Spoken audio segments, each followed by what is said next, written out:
আসসালামু আলাইকুম রহমতুল্লাহ। দেখুন, খুব কম খরচে আপনিও তৈরি করে নিতে পারবেন এরকম একটি বসির চুলা। আমরা যেভাবে তৈরি করেছি পুরো ভিডিওটা দেখলে আপনার একটি ধারণা হয়ে যাবে ইনশাআল্লাহ।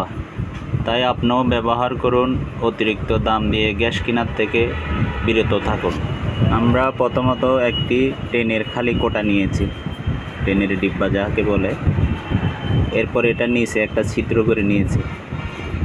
এরপর চোয়ামাইল থেকে এক বস্তা বসি এনে এটা সংগ্রহে রেখেছি। তারপরে যে বসি টেনের ডিব্বার ভিতর দিচ্ছি, এর মাঝে গাছের বা লোহার একটি পাইপ দিতে পারেন, যেটা খুব সোজা হলে ভালো হয়। তারপর এটাই বসিগুলো আস্তে আস্তে এই টেনের ড্রামের ভিতর দিতে হবে। এরপরে এই টেনের ড্রামটা যখন ভরপুর হয়ে যাবে, এটা কোনো একটা কিছু দিয়ে জাম করে দিতে হবে। তারপর এটা ব্যবহারের উপযুক্ত হয়ে যাবে।